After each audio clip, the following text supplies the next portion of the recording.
Roll up and listen to Incense and Ashtrays with Dewan B. Music for your soul.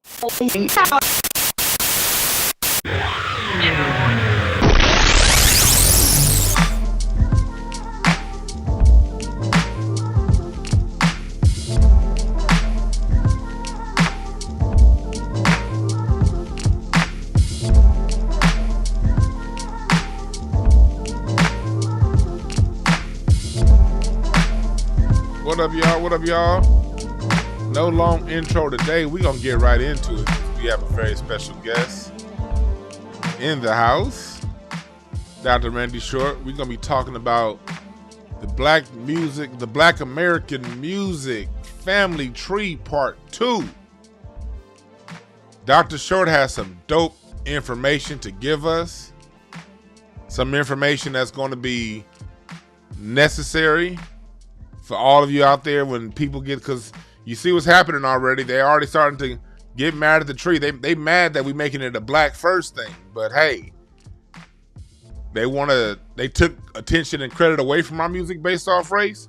We're going to give attention and credit to it back based on race. And if you have an issue with it, then you have an issue with it. Not my problem. But the truth means more than your issues. Let me play these couple quick ads. And then we're going to get right to it with Dr. Randy Short. Right here on Incense and Ashtrays. Roll up and listen with Incense and Ashtrays.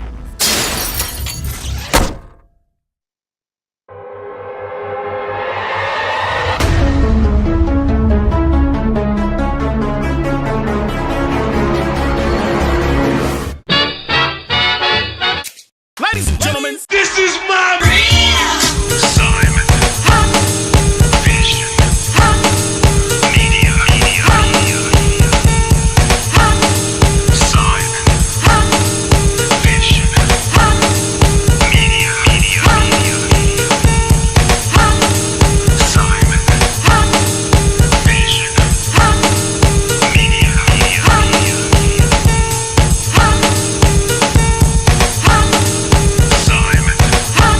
Simon Vision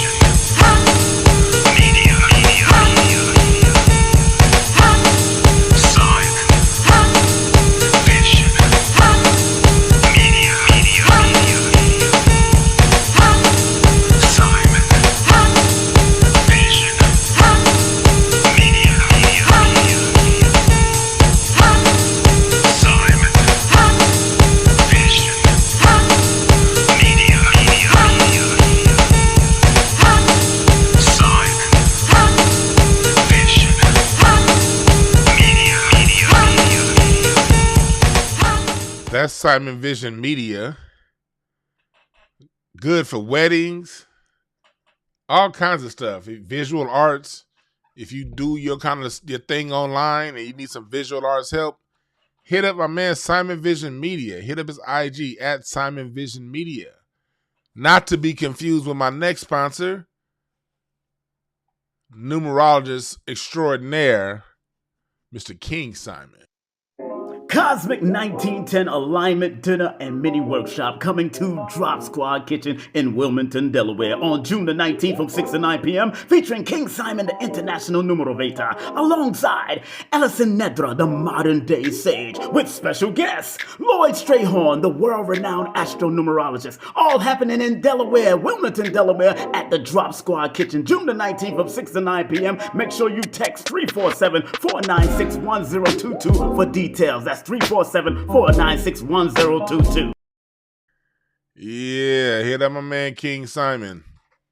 Great numerologist. I mean, and do that his workshop, because you can find a lot in the numbers. Text him for an appointment, 347-496-1022. I want to welcome my special guest for today. Our favorite guest. He's done a whole lot of hotepish, but this is his first time over on the Incense and Ashtray side, talking music. He's gonna bring the real like he always does. Welcome, Dr. Randy Short. How you doing today, brother? I'm great, Brother Dewan. How are you? I'm doing good, man. I'm doing good. I'm doing real good.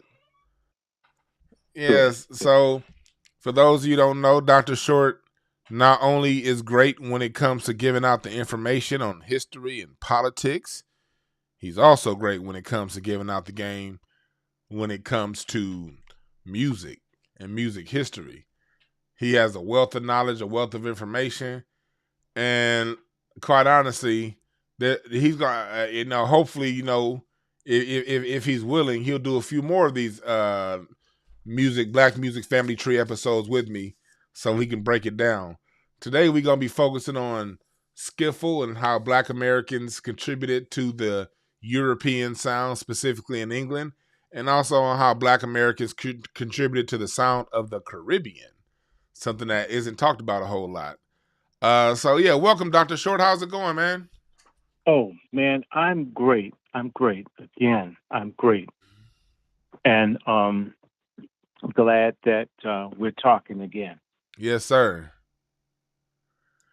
So talk to Hmm. me, Dr. Short. We was talking about, we're talking about what's going on in music and how, on the family tree, what we do as Black Americans, what we've done as Black Americans, and our influence on the world's music. And yesterday Mhm. we were talking about skiffle and how skiffle and what skiffle is. For those you don't know, skiffle is a folk music. It's a music that's black. It's basically the United Kingdom's imitation of Black American blues and jazz. That's exactly right. So I want you to break down skiffle for them, Dr. Short, Mhm. and just go to work. Okay, look, everybody, we need to be very, very, very, very clear that Black American people we're responsible for what's called world beat music because we're in reality the first people to create not one, but multiple genres of music that have been popular worldwide. And so, I mean, all the way back, all the way back. In fact, we can basically say one of the most popular hymns in America, or anywhere in the world, is Amazing Grace.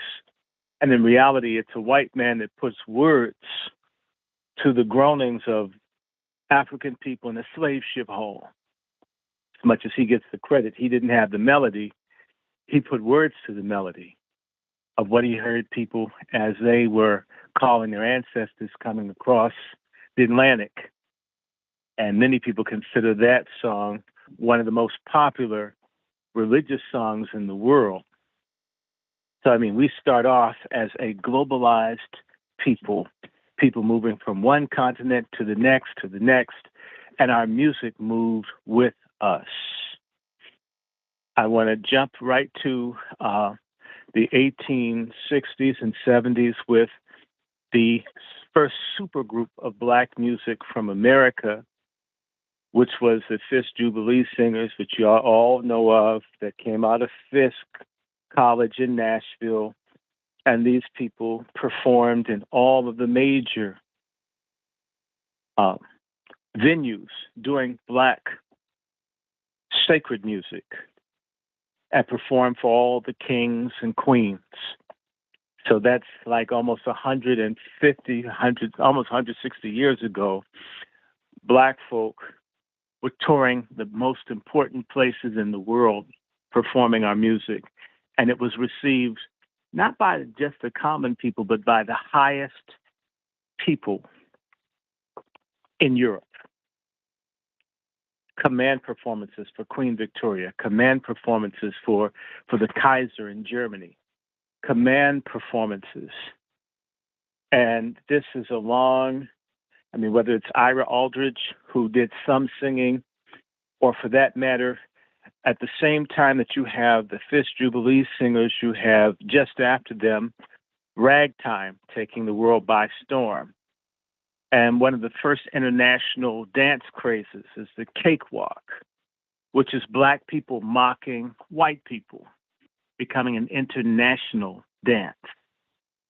America, Europe, everywhere. I mean, this happens every 5 to 10 years. A music phenomenon from the United States by blacks impacts the entire music world. Now, where am I going? Jazz, which emerges in late 1900s, early 20th century. Yeah, late 19th, early 20th. Yeah, Buddy Exactly. Bolden, 1904. Right, literally, and the Hot Fives and the things that Louis Armstrong and others were doing. People need to understand that a lot of the music that developed among black people developed in international port cities, New York, Charleston, New Orleans, for that matter, Chicago, which means that even in its inception, people from all over the world are being exposed to black music, even if they don't travel outside of the territorial confines of the United States. In fact, I need to remind everyone that the leading tourist venue for close to 10 years in the United States was Harlem. The entire world went to Harlem to hear black music. This is a fact. I repeat, Harlem was the leading tourist attraction in the United States. And was this during the time of the Renaissance? Yes. Okay. With the music, the Cotton Club, I mean, that's where people went. Yeah. Because back then there wasn't a whole lot of travel, a lot of international travel. So the rich people went to Harlem. You want to really hear something, you go to Harlem, and from people going to Harlem and people, of course, the introduction of the phonograph record. Let us just do this again. I think it's Ma Rainey with the Crazy Blues. Yes. Which sells almost 1 million copies. And then Bessie Smith, also some of the first people to move millions of phonographic records internationally were black. Mm-hmm. And that, of course, I know you're familiar with the Black Swan Records, that you had a black company that was a full-service label that did all genres: opera, jazz, blues, spirituals, classical, and shipped internationally. And by the way, Black Swan Records, one of its labels was called Merit. Merit is a precursor to what? Columbia Records. Mm-hmm. How about that?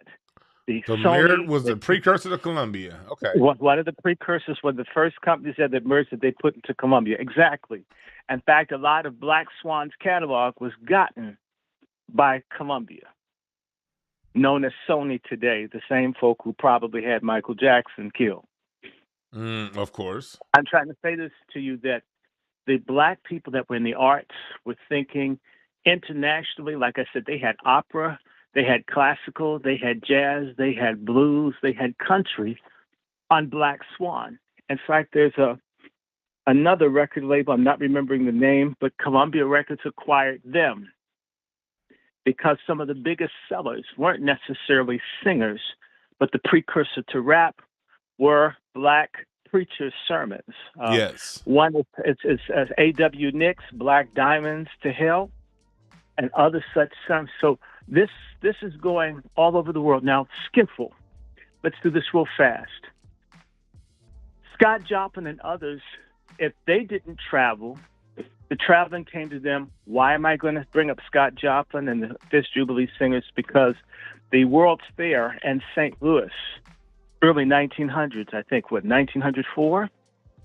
Is that the one that President McKinley got killed at? No, that was 19. That's earlier. McKinley was dead. I went to McKinley High School. Roosevelt was president before 1904. So. Okay, yeah. Oh, yeah. So I remember he got killed. Okay, so he's talking about the St. Louis World's Fair. Okay, I'm looking at make sure it's right. St. Louis World's Fair.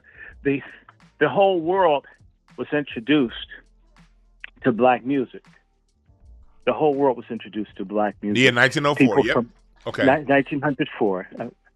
All right. So, 1904, the people were introduced to jazz, to spirituals, to ragtime, to whatever black people were doing And of course, St. Louis at the time was one of the biggest cities in the United States as well. Yes. And it's just a few hours, even by bus or by train from Chicago, which also about 1904 wasn't quite there. In fact, there was another place that people went, and I need to give honor to where honor's due.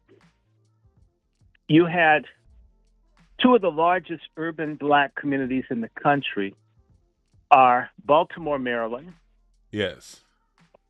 and Washington, D.C. from about 1865 to 1920 was the largest black urban community in the United States. So if you came to do diplomatic work or whatever, then you'd hear black music in D.C. Mm-hmm. And there are people, what's his name, Lucky Millender, who discovered, what's her name, from Virginia, black people, Ella Fitzgerald. Yes. He's from Baltimore.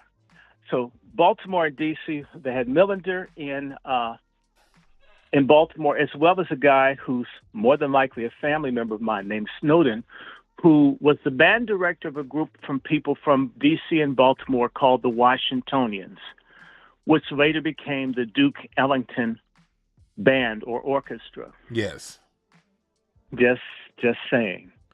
And Duke Ellington is definitely from D.C. All this stuff is happening, but in particular, it explodes after 1904. Mm-hmm. And it's around that time that phonograph records, in fact, just to put this a little where, people weren't really buying phonographs to play records on. They weren't.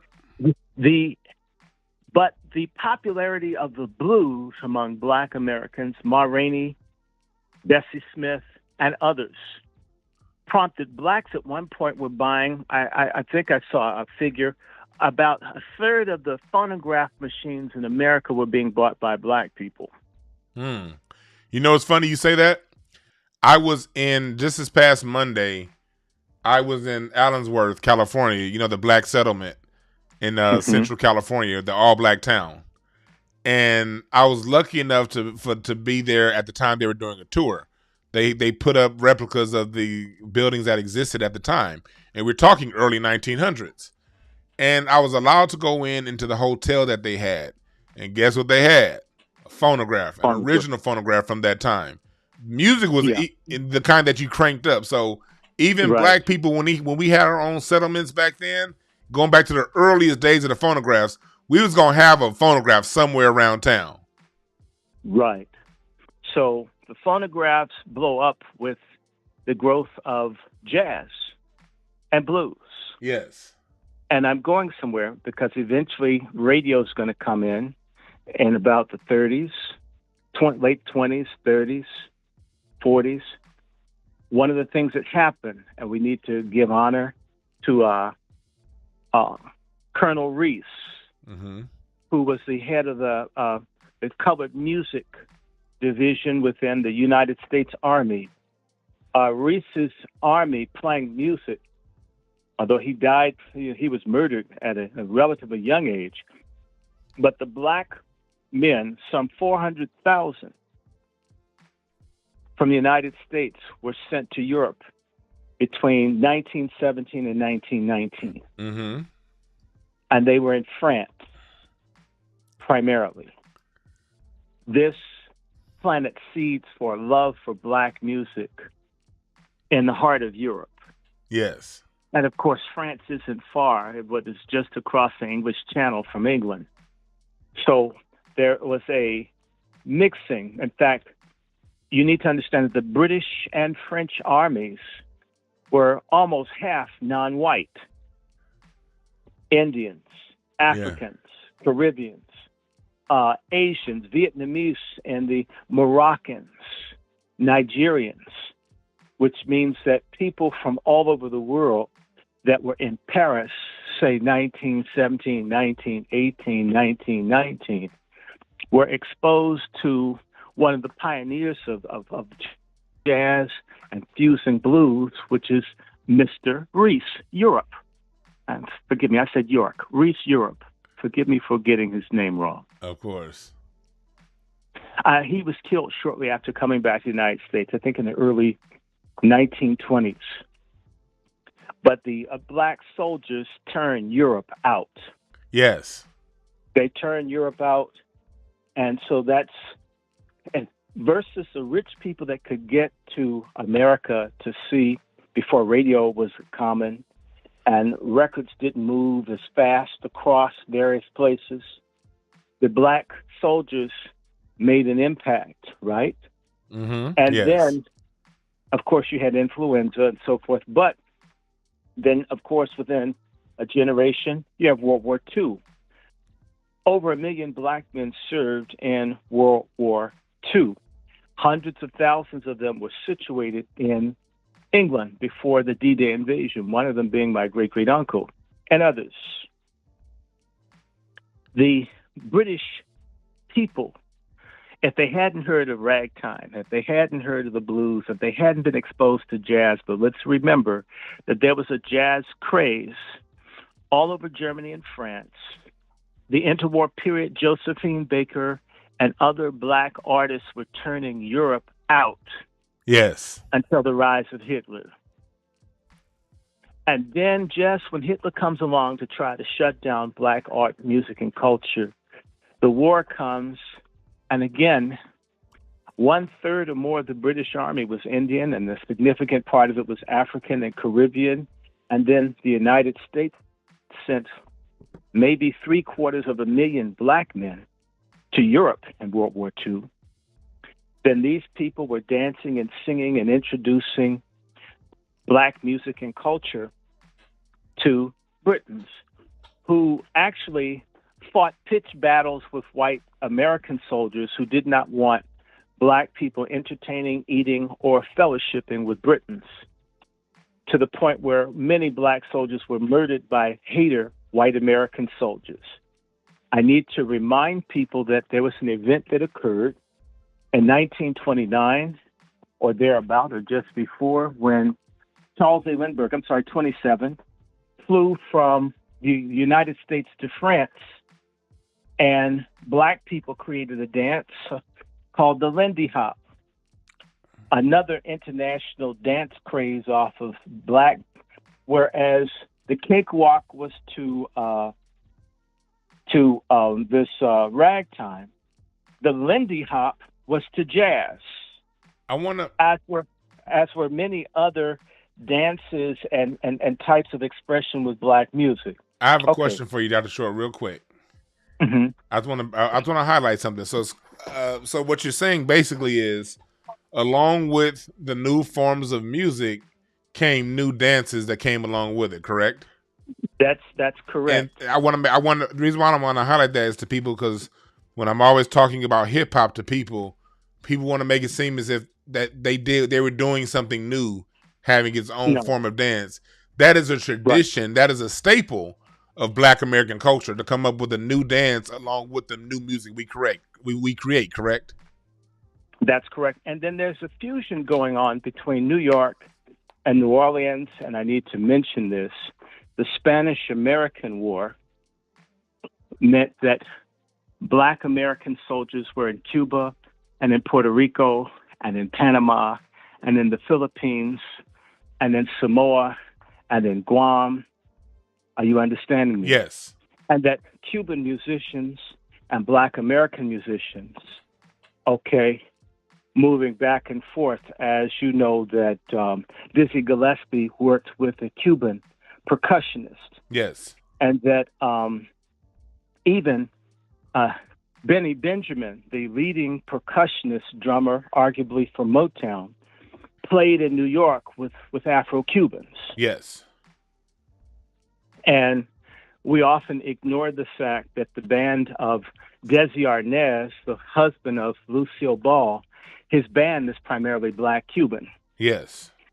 And so what's going on for people, and Black Americans were performing in Cuba, doing jazz and other things there for American tourists, for American businessmen. So as Cuba grows, I also want to just mention that the fusion between the drumming and the beats that we cross-fertilize with perhaps the one group of people that had a big influence on black music are the Cubans, more so than any other people. But we gave as much as we took, and we always give attribution. Perhaps one other thing that happened that occurred between 1906 and 1909 that also helped move black music was, and it happened in your city of Los Angeles, the Azusa Street Revival, where ecstatic African-American Pentecostalism spread worldwide along with black religious music, which is still influenced by jazz and blues. Yes. So by the end of the Second World War, where you had hundreds of thousands of black people serve and stay in Europe, by 1946, you've got a couple of major trendsetters in both and various forms of music. One of them is Louis Jordan, who is a leading exponent of R&B, who's selling millions of records, right? Yes. You have another person who's jazz. His name is Nathaniel Cole, a.k.a. Nat King Cole. Nat King Cole. The King Cole Trio, when lacquer was almost unavailable for people to make long-playing records, they had 3 million-selling records in a row. And I think these were long-playing. You didn't know that. No, I did not know that. Let out with 3 platinum albums. That's good now.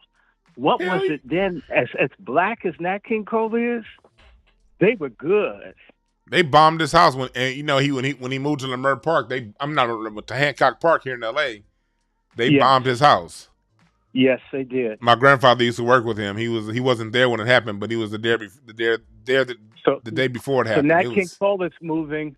They're moving millions of records. And by the way, Nat King Cole was huge in Europe. Yes. Recorded in Spanish and Portuguese. He did some things in Japanese, some things in French. I'm just saying that this black stuff is moving. Louis Jordan is moving stuff. And then on the gospel front, Mahalia Jackson. Mm-hmm.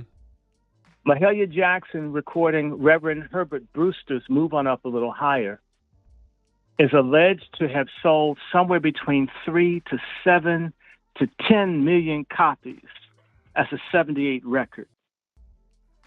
Wow. That's like Thriller, right? and this is during a time where there's not much money in the economy. We're not dealing with today's economy where you could just go drive Uber real fast to make $1. We're dealing with a totally different economy back then. Mahalia Jackson did a performance in, I think, either Norway or Denmark. And they must have moved. These countries have small populations. Hundreds of thousands of records moved in one day. To say to you, I'm making the ground that all this black music and culture is killing people. Uh-huh. They want it.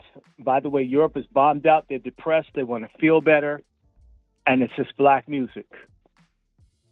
People need to understand that England was broke after World War II. They had nothing. English people were still using rationing cards into the middle 1960s.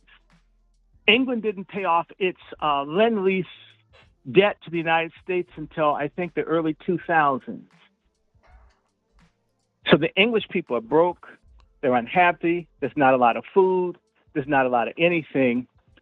But there was this black music, jazz, blues, and the things that were introduced to them by the black servicemen that were there with them. And by the way, because of the Cold War, there's a regular presence of black soldiers throughout Europe as part of the U.S. military. Now, that gets you to what began to emerge in England in the 1920s.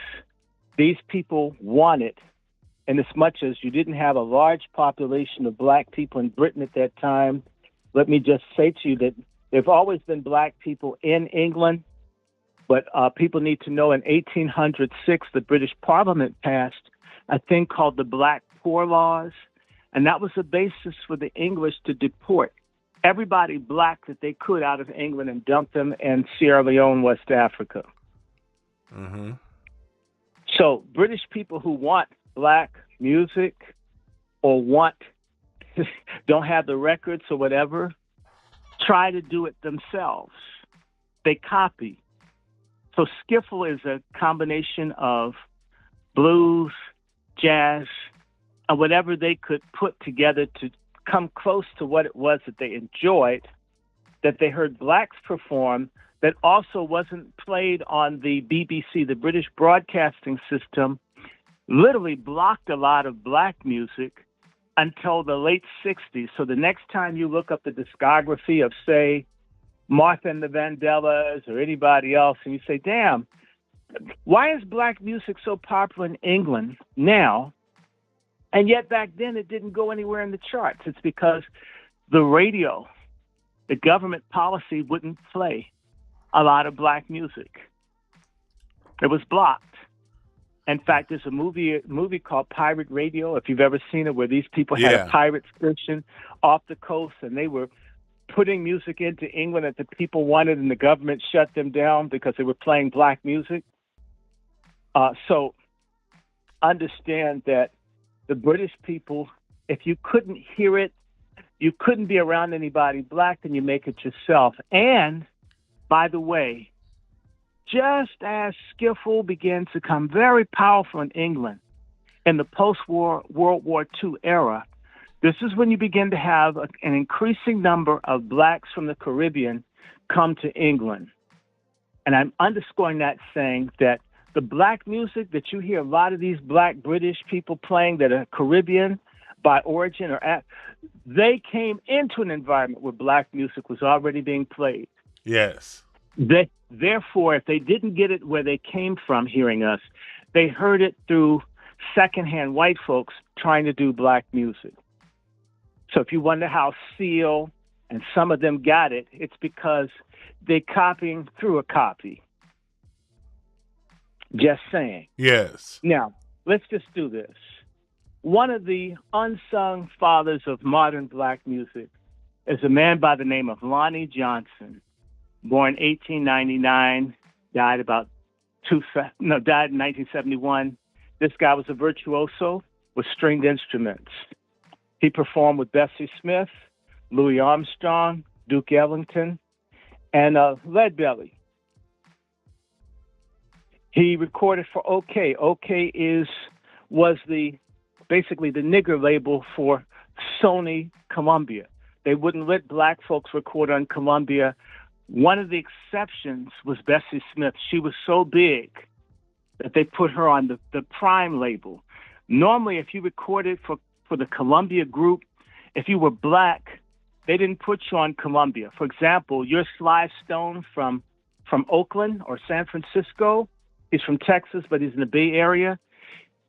He, like Michael Jackson and his brothers, were on what? Epic, because they didn't want you to sully the name of Columbia Records. Mm-hmm. Now, who black from California via Texas was on Columbia as well? Johnny Mathis. Yes. He's on Columbia. In fact, he's had the longest tenure of any recording artist with Columbia. I think second to him is Barbra Streisand. It's going to take her a while. Mm-hmm. He's going to have to die, and it's going to take her about 7 years after he dies to catch up. I think she got signed in 63 or 64, and Johnny Mathis got signed with Columbia in 55 or 56.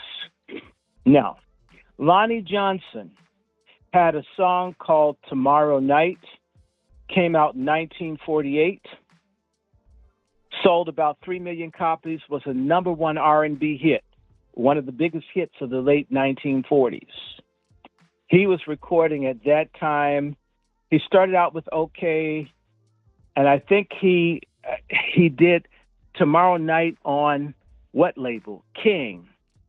King is the umbrella or the head company, like Motown had Tamla and Gordy and all of that. King also had a label that you're familiar with called Federal. Yes. Who was the star on Federal? James Brown. Yes. So the money that Mr. Nathan, who owned King Records based in Cincinnati, Ohio, got off of a 3 million selling record, helped to build up an independent white label that featured hillbilly and black music.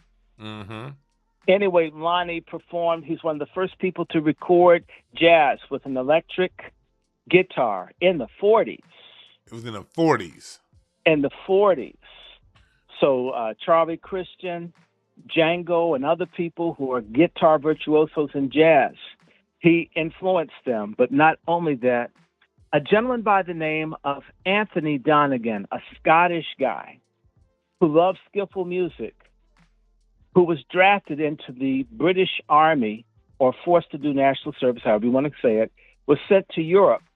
And he hung around black people who were artists in Austria, came back to England, and just went full tilt into skiffle. Mm-hmm. And in fact, he toured England with Lonnie Johnson.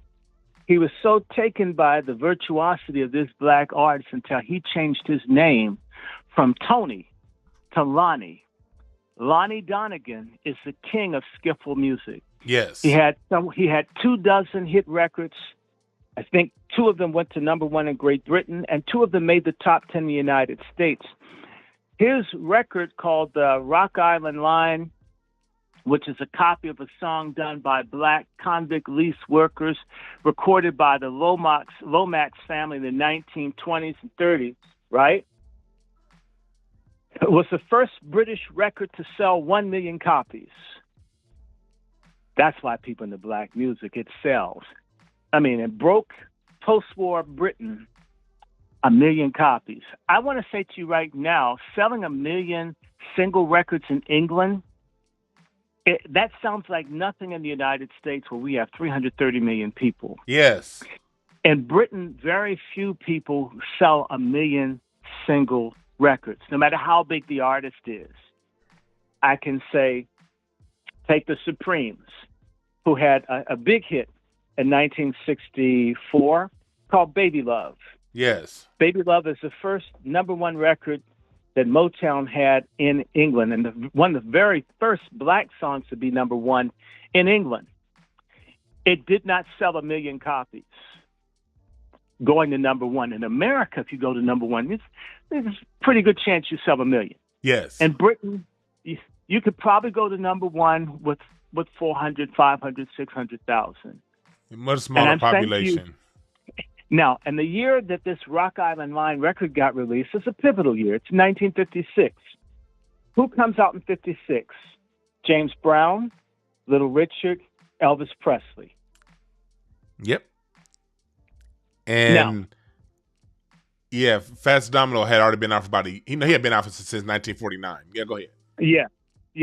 And his song Fat Man sold 1 million copies before he even started having national hits. Yeah.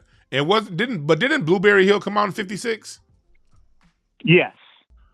Either 55 or yeah. Okay. Yeah. It came out 56. Yeah. Ain't That a Shame 55? Yes. Or 50, whichever. Maybe both of them came out in 56. Let's check. It's 55, 56. This is the breaking point where rock will supersede jazz and all other music forms on a global basis in modern countries, westernized countries. Now, the reason I'm bringing this up is, so Donegan, and I sent you pictures, Dewan. Yeah, 56. Or info. Go ahead. The Beatles, both actually, Paul McCartney and John Lennon were fans of Lonnie Donegan. Yes. Both of them decided to go into skiffle music off of Lonnie Donegan's secondhand rendition of Black American music. Mm-hmm. But it's not just him. There's another major white British artist by the name of Adam Faith. He was a skiffle artist. Mm-hmm. All of the people that you see at this so-called British invasion were white imitators who sort of updated the beat on skiffle. Mm-hmm. And by the way, I mentioned Little Richard because whatever skiffle didn't get, whoever skiffle didn't win over, Little Richard finished it off. Mm-hmm. So that Freddie Mercury of Queen, it's Elton John, right? Yep. It's Cliff Richards. If they weren't into skiffle, they were into Little Richard. And in reality, skiffle is jazz and blues with the beat, which is basically what Little Richard's doing. For those of you Skiffle. who are unaware with skiffle is basically mayonnaise and B. It's a Europeanized, they're a less seasoned version of R&B, jazz, blues. Right, because combination. it's not them. And the ones who are really good, like George Shearing, the blues jazz pianist, Yes. George Shearing, who was blind, they come to the United States and hang around black people. So Freddie Mercury of Queen, one of Britain's greatest rock groups, and Cliff Richards, who is the biggest British artist. And by the way, Freddie Mercury and Cliff Richards have something in common. Mm-hmm. They lived in India. Okay. If you live in India for some period, yep. And by the way, their skin was dark and they were rejected. Being into music, in particular black music, was a way for them to be cool. Oh, it's deeper than just, it's an identity I can fit in. I can be one of them. Yes. A lot of black folk walk around not liking who we are, not thinking we're cool, and a lot of people would love to be, at least have what we have. So yes, Freddie Mercury was Indian. He wasn't white. He's This is a picture of Pakistani Freddie Mercury Indian. on screen, everyone. He died of AIDS. And Elton John, who also was into skiffle, but Little Richard was it. And by the way, Little Richard, skiffle, has a lot of its roots out of the New Orleans sound. Where did Little Richard record for specialty?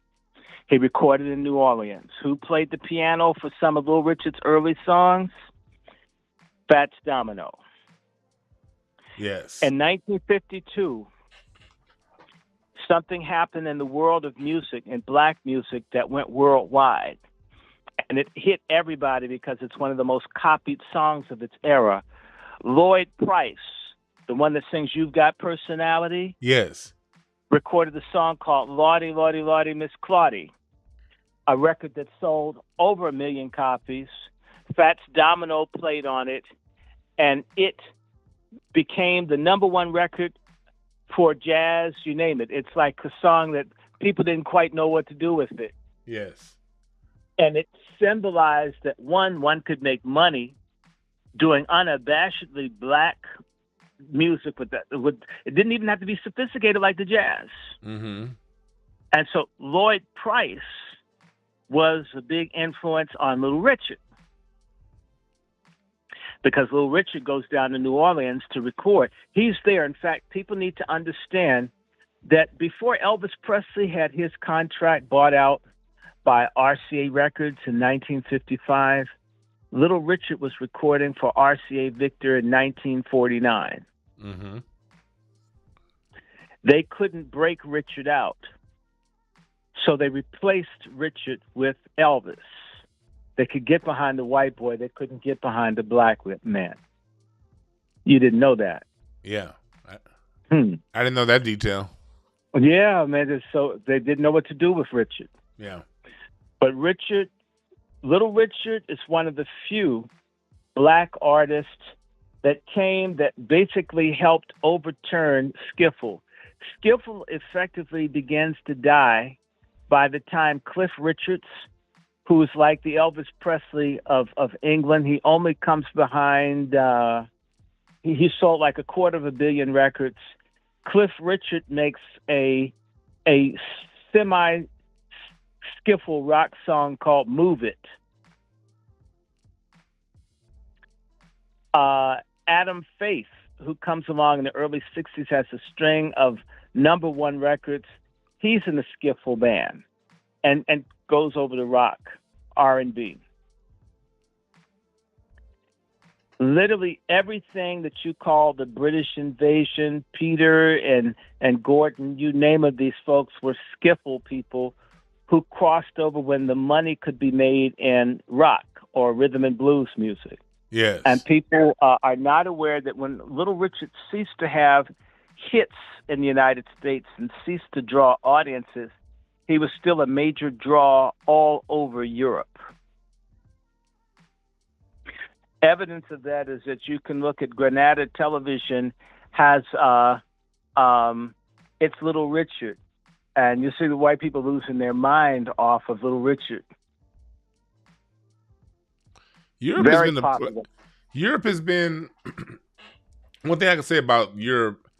It's been a place that black artists for the last 100 years, even longer than that, can sort of go to retire almost. Not so much retire, but go and continue to have a second life to their career because, you know, you said something on the phone the other day that really stuck out to me. And you were talking about how nationalistic black people can be when it comes to our music. And you talking about how, but, you know, we like that. We're not like that with anything else. But at the same time, while we're nationalistic with our music, if you're not currently number one right now or within the last 2 years, we, for the most part, forget about you. Yeah, we flush you and trash you. Like, basically, pardon my language, fuck Gladys Knight, fuck Stevie Wonder, fuck all of y'all, no matter how many gold and platinum records, no matter how many concerts you sold out. If you didn't have a hit in the last few days, they're on this Janet Jackson shit. What have you done for me lately? And I look at the group, I think only one of them is left. Remember the damn Monkees? Yes. The Monkees they were big for like 2-3 years. They can come back and have big audiences and make money, and they only had a handful of hits. I think about, again, someone that I think black folk need to take a second look at. Diana Ross has been having hit records since 1963. Mm-hmm. Pretty soon, I mean, that'll be 60 years next year. Mm-hmm. Why do they have to have a hit record now for you to like them? Stevie Wonder's been having hit records for 60 years. No, Yes. he's 59. He's 59 too. Fingertips came out in 63. It was number one on the charts when the March on Washington occurred. Yes. Little Stevie Wonder. There are people who've been making hits for 6/10 of a century. And if they don't have a hit, and by the way, they're not given the radio play that other people get, even when their stuff is good, why are we punishing them by not, well, Stevie Wonder, what's his thing, Clear Channel, and these other people won't play you, so we don't like you because white people who hate our guts, that are people who are the division managers, you know, the people who decide who makes the playlist for the station, they won't put Stevie Wonder on, so we won't listen to you either. We're the biggest slaves in the world towards our greats when white people don't want them anymore. We all of a sudden don't want them anymore. And it's like, God, Stevie Wonder's still great. Now, I think, I know he's blind and I know he's stupid about the issue of abortion, but Stevie Wonder as a musician is great. Mm-hmm. He's great and he should be heard. And his music is still good and it's timeless. Like his song, Big Brother. Mm-hmm. He was talking about, that came out 50 years ago. That came out. About 72, 71. Talking Book, 72. Talking Book, yeah. Yeah. It's that other one, Music of My Mind, is 71. That was 60. Okay. No, it wasn't. I thought Fulfilling His Personality was 71. Hold on. No, Fulfilling First Finale, I think, is earlier than that. Let's just check I'm not, I haven't sat up looking at Stevie, but I'm going to look at Stevie for But a go minute. ahead. I'll look it up while you go ahead. Okay. So, yes, we need to love our greats if they were great once. That's like a woman that had a man that was knocking it out, popping that cooch for years, then they get erectile dysfunction, and they want to cheat with and be a cougar at one time. I mean, no, make make some Viagra smoothies for him, or some Cialis smoothies, or some horny goat tea. Don't throw him out. He'll get it back. Yeah, Music in My Mind was March 72. Talking Book was October 72. Yeah, 72. Right. Yeah. I'm just telling you. I remember when it came out, and so it's 50 years ago. Fulfilling its first finale is 70 or 69. No. 74. No. I'm thinking of something else. I'm thinking of the Evetts Read Now, and I'm thinking of Signed, Sealed, Delivered. Oh, okay, yeah. Fulfilling its first finale is later. Forgive me. He has so many albums, man. But many. that stretch, Steve, he has so many great albums, but that stretch from Music in My Mind in 72 through Hotter Than July in 80 and everything in between. I mean, that's Square Circle. In Square Circle was good. Yeah, that was in 85. That was good. The Woman in Red Characters was good in 87. Yeah, characters. So he made good albums for what? For about 20 years. A Time to Love came out in 05, and that was a great album, but it was like what you said. It did not get the support. They did not give him love. And it's sad when you got Gladys Knight's ass having to be a Mormon and shit for people to pay attention. She has to sing with the Mormon Tabernacle Choir. I mean, one day she's going to look up and they're all going to have on Klan robes. I hope she doesn't have a stroke. So, anyway, I'm just saying. And did I send you the stuff on the Mormons where the Mormons had this thing, if a black marries a white, they should be killed on the spot? This is what Brigham Young and all these Negroes out there want to join. Yeah, I'm a Jesus nigga, and I'm glad. Anyway, back to the skiffle. All of the British people, in fact, what's his face? Mick Jagger, who went to London School of Economics, these people come out and recognize there's a market in black music, come out and begin performing it. It's very obvious who they like. It's obvious that the Rolling Stones like Muddy Waters and Howlin' Wolf and the Womack Brothers. And so if they weren't on Skiffle, they come right up behind the next music movement among black people that had its birth in what made Skiffle, which would be jazz, blues, and R&B with a more accentuated beat. Mm-hmm. So all of this that you see, so the greatest, what's it? Oh, and I left out somebody. Somebody else began singing about 1956, 57, 58. Let me see. I gotta look up that record right now. I want to make certain because I know somebody that gets dogged by our community. Another one of these great people that can't get any love. And male or female? No. I know who it is. I want to get the song. Okay. I want to sneak up on people. When did the song come out? Okay, it was released in 1962. Okay, well, no, but before then, look, there's a person that covers almost everything in black music, but they've never done rap. They sort of did disco, although they have done something rap recently, but they didn't do the rap thing. Well, the person is Dionne Warwick.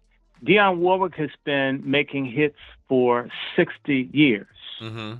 60. Or at least recording on hit records for 60 years. Mexican Divorce was released in 62. But I need to remind you that Dionne Warwick was a member of the Shirelles. She was. She's which means, so she was in a girl group, and she's been a soloist. I mean, all of this time, I think the Shirelles came out in 58. Yeah. So, I mean, it's been out here. And I want to add something for all the people that say, how does this fit? Well, the women tend to follow the men in music. So people like Celia Black, Marianne Faithfull, forgive me, I'm trying to remember the lesbian lady who everybody likes, Dusty Springfield. Yes. Dusty Springfield and them are doing Skiffle. Dusty Springfield is the queen of British white woman music. Mm-hmm. They're doing folk, but in reality, they're doing skiffle or type. They're doing something, a cross between skiffle and folk, because they got to make it sell. So they did a fusion of folk music and pop with skiffle. That's Dusty Springfield, Mm-hmm. who did that album from Memphis. The only one that can really love me. What was that, a preach, man? Yes. Okay, she's trying to do Aretha type stuff. She didn't get it, but we have to give Dusty Springfield. What does she do? Because she's so taken with black music. She's the one that forced the British Broadcasting Corporation to put the Motown artist on Ready, Steady, Go. And to put so Smokey Robinson, the Supremes. Have you ever seen that? The Sounds of Motown? Yes. On the BBC. Well, Dusty Springfield Okay. basically told them that you're going to put these black people on because people need to see them. And this is sort of where black music made by blacks, performed by blacks, produced by blacks, got a major break in Britain and then later England because of Dusty Springfield, but a person that was completely enamored of black music and culture. And so Dusty Springfield, and then the other person that gets their big hit, her name is Sylvia Black. You haven't heard of her, but her biggest song is Anyone Who Had a Heart. Yes. Dionne Warwick was effectively a demo singer for white women that couldn't sing, or white women that needed to know how to sing to make it in the new music. And so they would folk would just go and get every single solitary record and try to get a hit. If Dionne Warwick did it, then they would all run out. There was a Jewish woman named Helen Shapiro. And if Dionne Warwick could do it, because Dionne Warwick didn't put as much soul as, say, Aretha, not to say her voice doesn't have soul, because she's a great artist. She would pull back But on it, she- though. It would be, she would Yeah, take some salt and pepper out of it. Yeah, she toned it down to cross over, and that sort of has hurt her with black people who think the bitch can't sing. Now she can scream, she can do all of that, and if you've seen her do gospel, she's as crazy as anybody else. But yeah. her bread and butter was doing this middle of the road type stuff, and when Dionne did try to go hardcore, people didn't buy it because she ain't really black. Even though she's sleeping with Isaac Hayes, I think that's pretty black. Yeah, and she was sleeping with Isaac Hayes during the hot buttered soul era, so that's as black as it get. Dionne Warwick is one of the greatest, and Dionne Warwick, so she's almost like the female face of, because the women were a little later than the men to get into the black stuff. Dionne Warwick is the one, and I would say Dionne Warwick and the Shirelles together. I would say. I want to make one quick point. What you said before we get too far away from it, as far as Dionne Warwick pulling back her soul. I mentioned this before for the people listening. There's a formula if you want to cross over to white music. They like their music a little faster with a little less seasoning, the same way they like their food. And so so if you want to appeal to them, like black people, we flow with the music between the beat. We're entrenched within the beat. We weave our music that in pocket. Well, if you're going to appeal, because as black people, when we listen to music, we listen to the space and we feel the space. How we dance with the space between the beats. So if you're going to appeal to a crossover audience, to a white audience, Little Richard did this, Dionne Warwick did this, Pharrell does this depending on who he's producing for. You speed the music up and you take a little bit of the oomph out of it and you sing it more straight ahead. And if you follow that formula, you're going to get more sales on their end because that's more to their taste and their style when it comes to music. So when Dr. Short talks about someone like a Dionne Warwick not singing with the same soul as Aretha, is not saying that she doesn't have it. What he's saying and what we're saying is an artist intentionally pulls back on that if their intention is to cross over and sell music to that side of the spectrum, because that's more in alignment with their taste in music. And also, this is the same thing for Dionne Warwick. No, for Aretha. Aretha started off trying to do it like Dionne Warwick. Yep. She tried. Just say a little She prayer tried. for you. Yep. Yeah, but no. That's later. I'm talking about her singing "This Bitter Earth" and doing stuff, and it didn't Yes. work. She was trying to do something like, what's her name? It's not Dinah Washington's one of them, but it's another one. The one that just died. She from L.A. Nancy Wilson. Nancy Wilson. I mean, rest in peace, Nancy Wilson. Man, she used to be beautiful. See her out here. Nancy Wilson. And there's another person that didn't make it. Their name is Diane Carroll. Diane Carroll could sing. Leslie Uggams could sing with her white husband. But they would tell these people, don't do it like this. Because when these folks came out, we need to understand something. Everybody knows James Brown's Please, Please, Please. Yes. But they failed to understand that James Brown had to do all these one-nighters for a long time for that record to sell 1 million and even halfway make any money for him. So a lot of black artists were trying to do what everybody else did, and this was a common practice in black music up until really Stevie Wonder and Marvin Gaye started doing their own stuff, was to have music, and everyone did it in rock music, but blacks in particular, you have music that could be performed to sophisticated white adults. Because you didn't make your money off of the records. You made your money off of your performance tapes. Yes. So you would always sing standards. You could be like the Drifters and sing 60-Minute Man. Just talking about getting screwed for an hour. But you also would turn around and sing White Christmas, or you would sing When the Swallows Return to Capistrano. Sam Cooke was doing the same thing. And Sam Cooke learned basically in the midpoint of his recording career with Chain Gang and Bring It On Home to Me that I could actually just sing out of my soul as a black person, and it would sell and I'd be all right. Right? But because they were trying. They're trying to figure out the black people who bought what they're going to buy, but you wanted the larger white market for stability. Because also black folks have always done this. We get done with people very quickly. When they're not number one anymore, well, hell, who's number one? Same way James Brown had a number one hit in 1975. What, Get Off That Thing? Yeah, get up And then off of that thing. And he didn't have another major hit until Living in America. 88. Not right. I mean, it was like wow. It was like 11 years. Yeah. This man sold 100 million records, and he can't get a hit in 10 years with the black audience. That's exactly right. We get done with people very quickly. First can put out one record, and folk get mad, and that's it. Aretha Franklin, by the way, when people didn't like her soul music, when she tried to go disco, people wouldn't try it. They couldn't imagine Aretha doing disco, and it's probably good.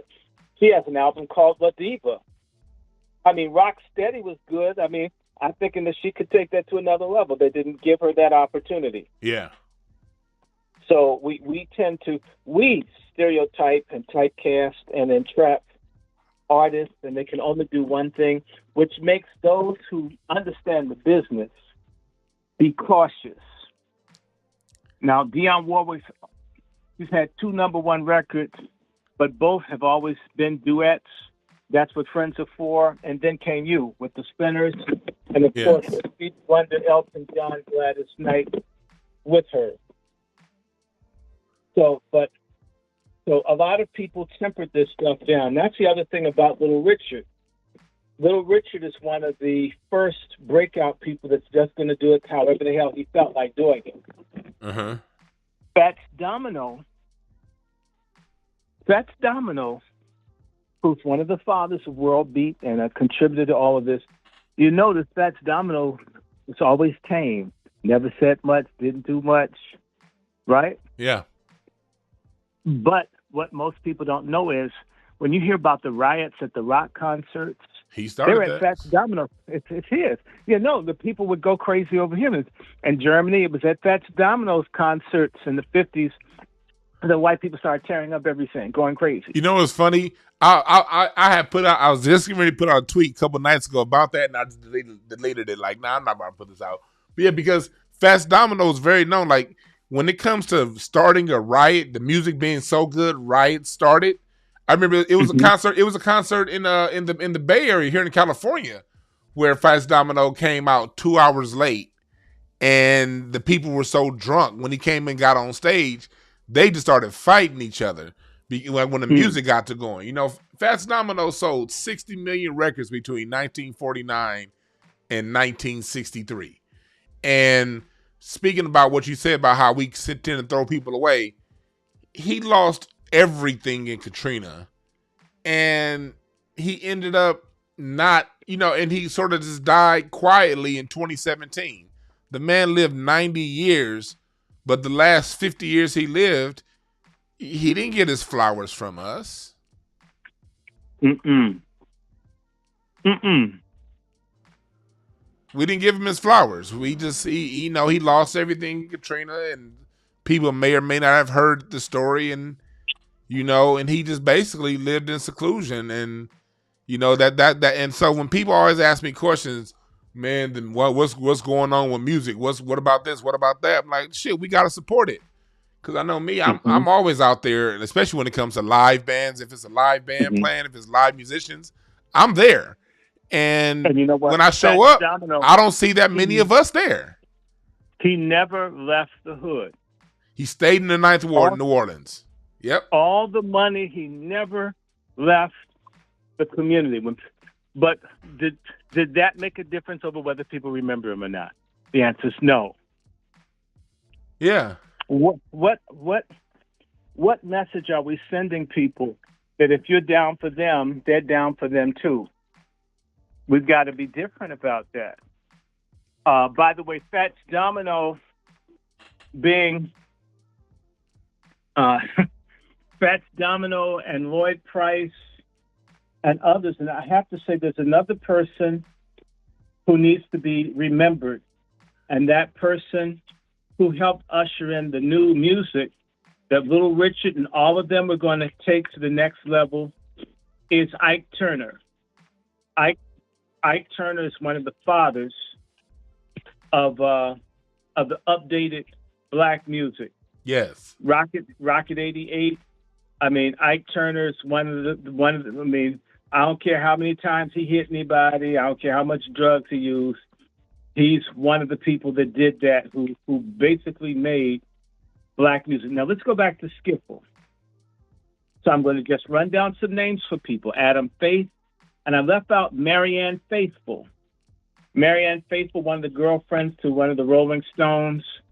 All of these people, I don't care. The Dave Clark Five, they're Little Richard imitators. They go from either doing Skiffle or imitating Little Richard, or they're doing something similar to Dionne Warwick. And people need to remember that Dionne Warwick's father was in the music business. I think he did a little bit of band leading and they come from a gospel singing family. If it ain't Skiffle, it's gospel. Yes. And then that goes back to what happened. I mentioned Azusa.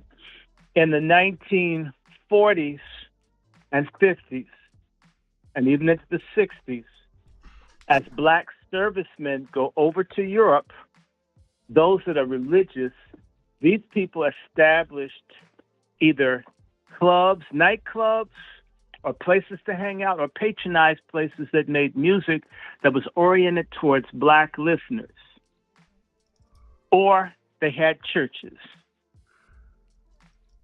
So you got Church of God in Christ and other Pentecost folks that have funky, raunchy gospel music. If it's not pop, then it's church stuff. And I then want to go back and remind people that at the beginning of the 60s, 1961, Mahalia Jackson did a major tour all over England. You can watch the film. The German people, the folks said they hadn't seen anybody that German people went as crazy for. For Mahalia, the only thing they could compare it to was the Hitler. That's how big. And where is she from? She's from New Orleans, influenced by jazz and blues. She grew up with Louis Armstrong. Yeah. Imagine that. Imagine the Germans saying the most exciting thing that ever happened to Germany that they could think of was Mahalia reminded them of Hitler. People were so crazy. Yeah. For her. And she's still big there. And even her music had to be toned down, which ultimately hurt her career. And so some of this is us. We don't remember. We don't.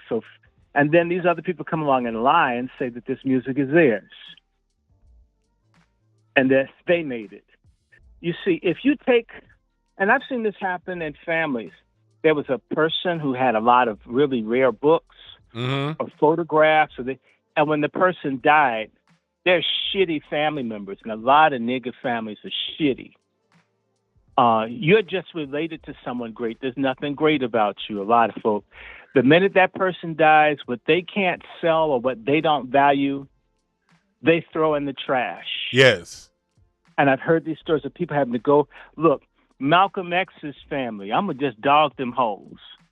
Let that storage unit almost go. Now, how are y'all so big on your daddy and his papers almost get sold? Yeah.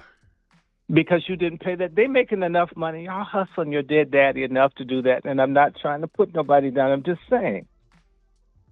Now, if you didn't have it, no complaint. But if you have it, my God, do something. Folk would have given them money to save it if they knew. Yeah. Another example, Eyes on the Prize, that thing on civil rights. Yes. That that the daughters of the dude, I think his name was Hampton. The daughters weren't paying the licensing fees. That's why they almost had to discontinue Eyes on the Prize because little greedy ass daughters want to just blow all the money. Damn, it's the golden goose. At least feed it so you can get the eggs. A lot of folks can't see past their clitoris or the tip of their penis in our community. It's only about what pleasures them. They see no further. They don't see legacy or family or preserving something. Or at least, even if you don't like what your mama, daddy, or uncle, someone did, have someone come by and praise the stuff before you throw it in the trash. The Kennedys, they're some sorry people, but you know what? They sell Jackie Onassis' drawers. Right. And by the way, you should buy them because she's black.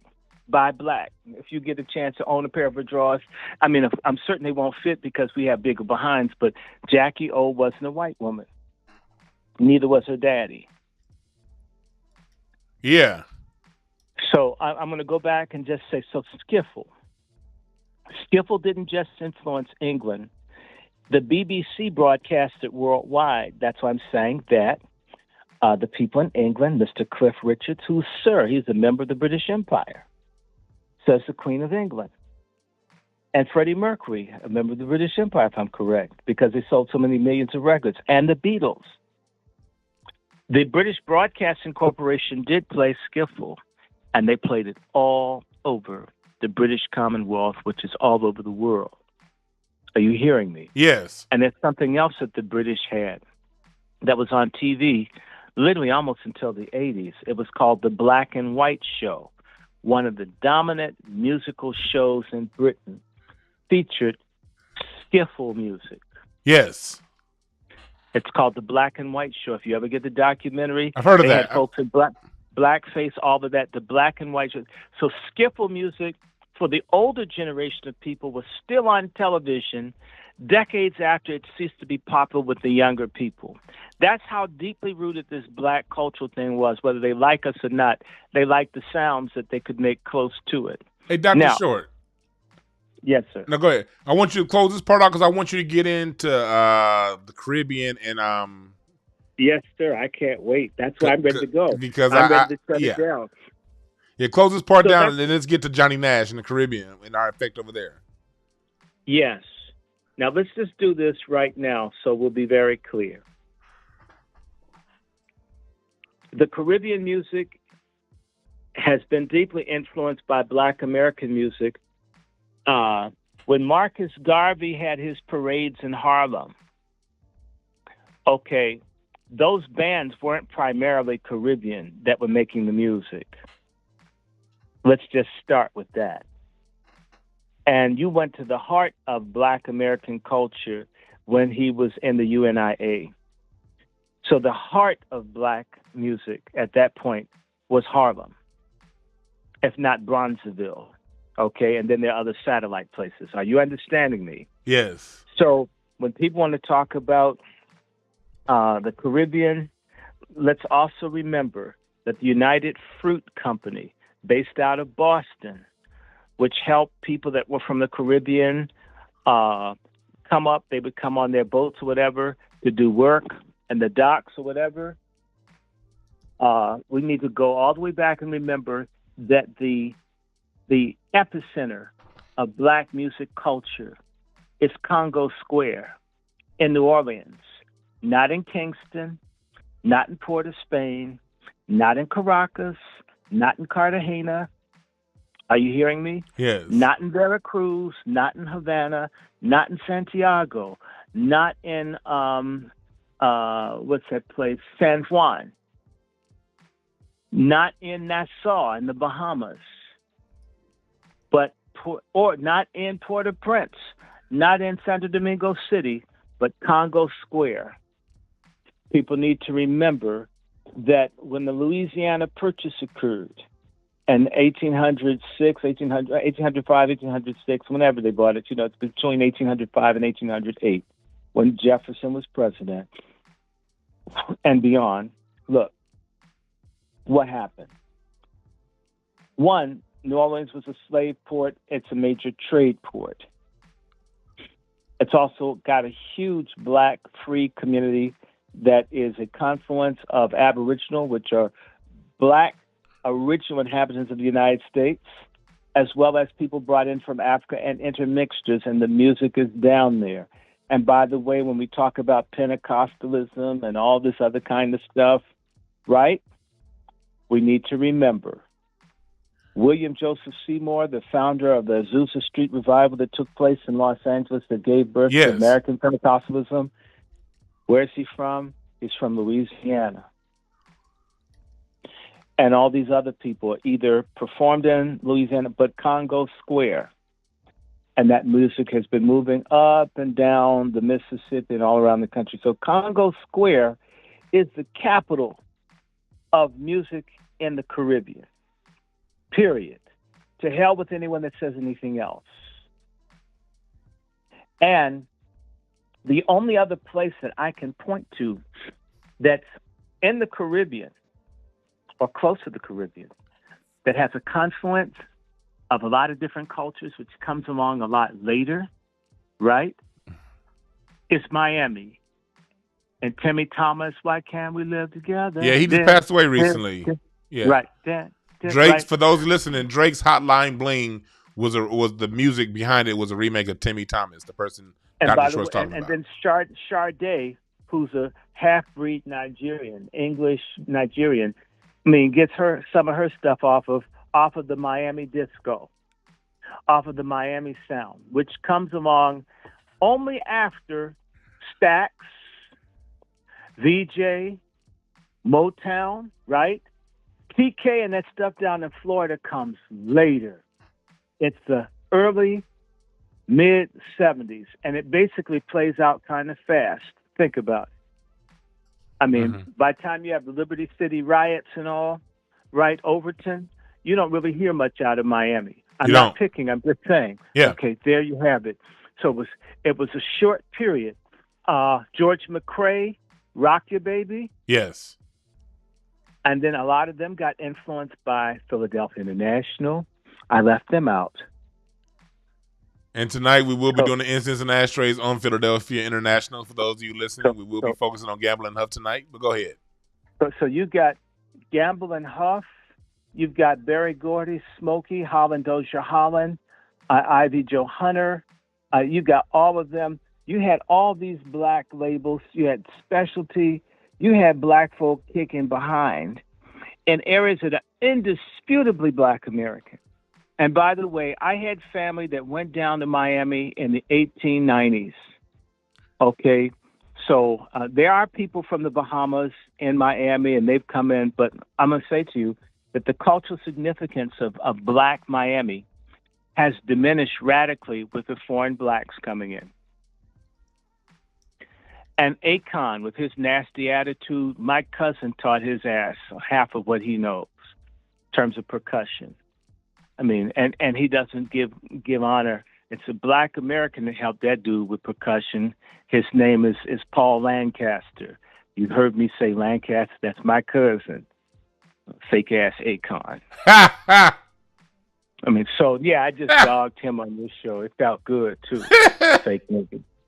And talk trash about us. And another one, Wycliffe Jean, was a CIA asset against his own people. That's why. I mean, I can introduce you to the Haitian voodoo queen. I know Wycliffe Jean isn't even a friend of his own fellow Haitians. I put up on Twitter, I was glad the police whooped his behind. I sent it to him. Sell out, nigga. Damn, I'm I did sorry. not know that. Thank you for the information. You upset me. Please don't. Let's not talk about him because I'm going to get mad. Think about him. Now, look, let's do this real fast. We want to talk about Johnny Nash. And Johnny Nash is an incredible artist, man. An incredible artist who began recording in the 50s, had some hits, then he didn't have some hits. And let me find some of his songs, because he had a couple of albums, and then it didn't quite work for him. But Johnny Nash is from Texas, okay? He's not from Jamaica. And which year did he begin dropping records? In that interesting year of 1956. Okay. And from the very get-go, Johnny Nash had sort of like an international reach. He had one of his first records, and you can go look this up. Don't believe me, in 1957, one of his first, A Very Special Love, it goes number 23, pop. And I mean, that's his first record. He has another record. It hits the top 30 in Canada. He has another record.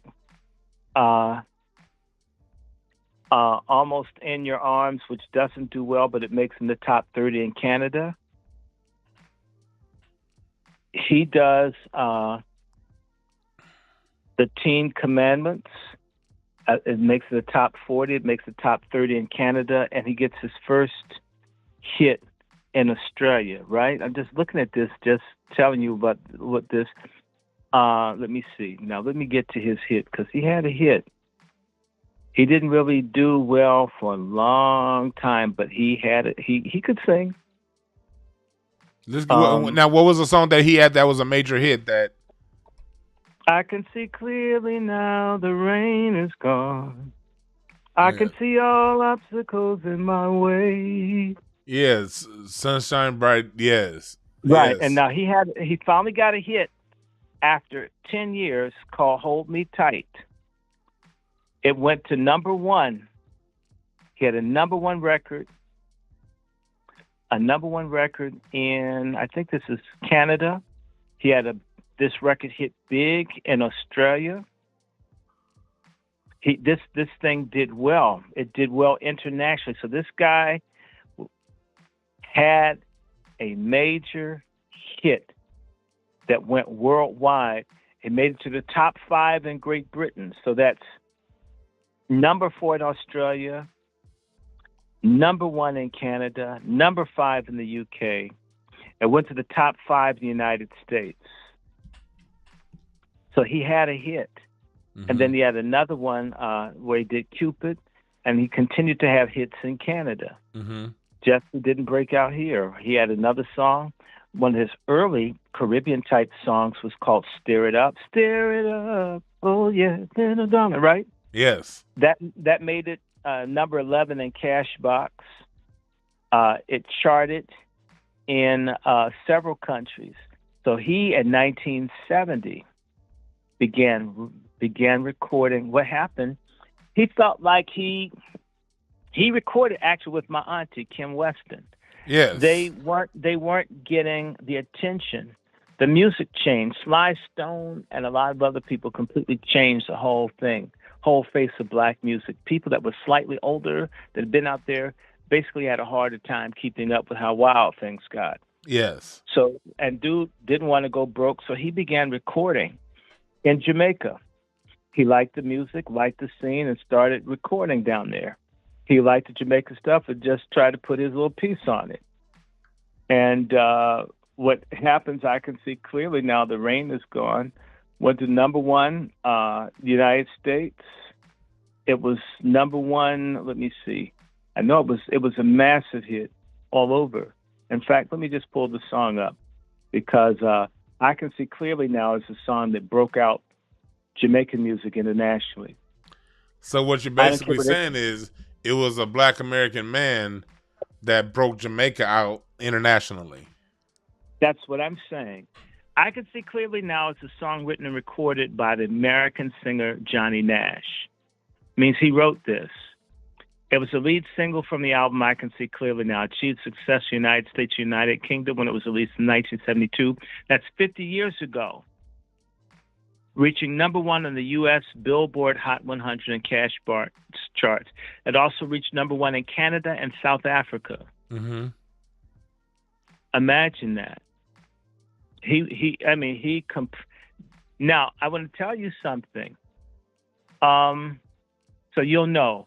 Went to number 3 in Australia, number 1 in Canada, number 9 in Ireland, number 5 in New Zealand, number 1 in South Africa, number 5 in Great Britain, number 1 in the U.S., number 1 on the adult contemporary charts. How about that? Yeah, number 1. Okay, number 1 all the way. And what are the certifications? It sold 1 million in the United States, and sold 200,000 in Great Britain. By the way, what happens with this song? Who copies who? Jimmy Cliff, the Jamaican weed smoking great, releases his version 21 years later. I can go and look up Bob Marley, and I can assure you that the Wailers never had a number 1 record in the United States. Yes. They never did. And by the way, Johnny Nash paid and put money on the Wailers and helped them in their career. As sidemen, paying them when folks didn't pay them. Okay, there are a lot of negative things that can be said, but there's some black American people with good hearts that are good people that are legit, and he was one of them. Mm-hmm. He didn't steal their songs. What's his name? He had his son die. He's always on drugs. Eric Clapton. Oh, that you mean Eric Clapton? You mean the Johnny Guitar Watson knockoff? Yeah, I Shot the Sheriff, and he got big hits. Johnny Nash didn't steal the songs of the Jamaican people. He wrote his own in their style and then said where he got it from. So there you have it, a black American internationalized reggae music. What's his face? I don't think that what's his name? I'm going to pull it up. Bob Marley and them did not begin to have any substantial chart hits in the United States for a couple of years. Mm-hmm. But that song helped open it up for him. Okay, I'm just saying. And people need to be honest about that. It changed. What it did was it gave the world a different rhythm. It didn't have the straight rhythm of American funk, R&B, rock and roll. It had more of an No, island. but he had 4/4. No, It no, wasn't. no. I'm saying it was in 4/4. I'm talking about the rhythm of the overall rhythm of the song. It changed the rhythm and it opened the mind to be accepting of the rhythm of Jamaica after that song Yeah. came out. Yes, and what I'm trying to say to you is that the Jamaican music has a drag on it. Yeah. It just does. His thing, I can see it has a progressive. The music has a progression in it where it doesn't slow down. It does not drag. It's energy. It's energetic. I can see clearly now. Never lets off. Mm-hmm. Never ever lets off. I'm trying to think. Did Bob Marley even have a #1 record in America? I'm looking. Okay, they have a top. I'm looking. Right. Bob Marley had a. Wow, they never had a. They had a top 10 album once. They had some big stuff with Black Americans that bought this stuff. Mm-hmm. I'm looking at the charts. U.S. Their live album went #4 R&B. It didn't chart with white people. Think about who's buying this stuff. Mm-hmm. Okay, Ungrateful Bastards. No, let me see. They've got this thing called Legend. Okay, it goes #1 in Europe, #1 in the UK, #1 U.S. art reggae. They get a top 5. This was released '84. So they have 2. I mean, I'd never even really paid attention because I know, wait a minute, National Mystic, Legend Lives On. This is U.S. again. No, that's UK. This is more, their music is more amongst themselves than it is shared. I'm going to just say this to you, and I would say this of Caribbeans. A lot of them are clannish. Even in England, the reason you have no real black movement is folks are mad at each other over which island they came from. Instead of coming together. I'm from Antigua. I'm from Nevis, where I can't like you because we weren't born the same deprived-ass island. It's sort of like niggas that hate one another if you don't live on the same block and say, well, you're my project. We have bigger rats than yours, so I hate you too. Yeah, that dumb shit. I mean, well, they have it worse than we do. Yeah. It's some of the dumbest shit at all times. Look, the way that people get dogs over in the UK, black folks in England should be sticking together. And by the way, I'm just telling you, I've been to England about 6 times. It's rare to see a black man with a black woman. Or a black woman with a black man. It reminded me of Harvard. The dad graduated. I went looking around to see if I could find any black couples. And I thought I saw a black couple. I was so happy. It turned out to be a brother and sister, so I hope they weren't doing it. So, okay, in England, I rarely see a black man with a black woman. They're almost always with someone else. So I'm telling you, when they come and say it's their music, they have so much self-hatred. They've got more than we do. I'm not saying all, but many. You don't make music that the whole world likes with all that hate. I'm just saying. Yeah. Haters don't make music that folk make love by. Remember I was telling you that Heinrich Himmler, the head of the SS, the person that ran the concentration camps that killed like 15 million people in Europe, when they were running their little places, their little basically love shacks to get the little German girls to get screwed by the studs and the Schutzstaff and the SS, when they couldn't get the people, pardon my language, to fuck, they allowed them to listen to black music to get them to like be able to get with each other. Yeah. These are Germans bred to hate and kill everything black they saw, but they can't get down and bust a nut without hearing Josephine Baker or without hearing hearing Duke Ellington, without hearing Louis Armstrong. They can't get a boner. To show you because there's some love in our music, and there's some love in us as a people. We don't go around hating whole cultures of people. We don't even hate white folks. And I'm glad you said that, because there's an extreme love, and the lack of love that we're hearing now isn't. First of all, what's on the radio now isn't even us. It's usually foreign blacks playing our music.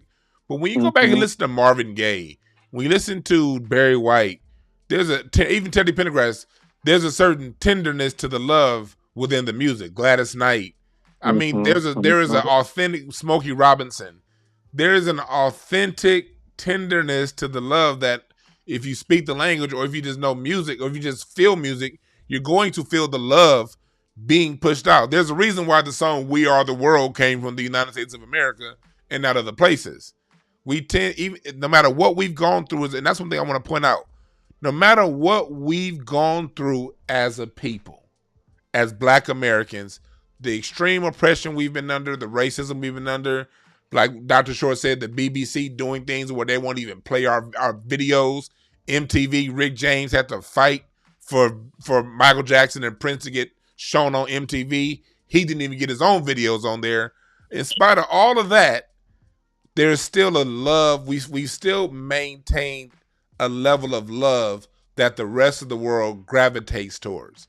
And we've still done it with our chin up high, with confidence, dancing, and whatever we do it in a way that no matter what we go through, because people, when they talk about our music, they always want to say, oh, the oppression. Oh, Black people are just so downtrodden. Oh, Black people are this. Yeah, those are our experiences in a lot of ways. But look what comes out of our experience. What comes out of our experience is a level of love and gratitude, and also of self having enough self-confidence to go to other parts of the world and seed them with their music and not sit around and lord over them and say, hey, you remember that's ours, right? We give it to you and push on, because that's how much self-confidence and love we've had as a people. That's another reason why we did the Black Music Family Tree, so we as Black people can know the impact of what we did around the world. Go ahead, Dr. Short. And there's another song. I have to just throw it out there. I told you about Mahalia Jackson's Move On Up a Little Higher, which just blew everybody away. Okay, it did. And it would take maybe the better part of a generation for another type song from the sacred genre. Actually, we had one. You had Aretha Franklin's Amazing Grace that came out in 1972. But before that, you had the Hawkins come out with Oh Happy Day, which is a #1 smash worldwide, where bossa nova and Cuban rhythm, right, was put with Black gospel that song's still good. But even even bossa nova, that's something that Dizzy Gillespie came up with out of New York and seeded Brazil with that sound. Right, and Kubop. Yeah. Dizzy Gillespie, what's the guy's name? Pacheco? Yes, Pacheco.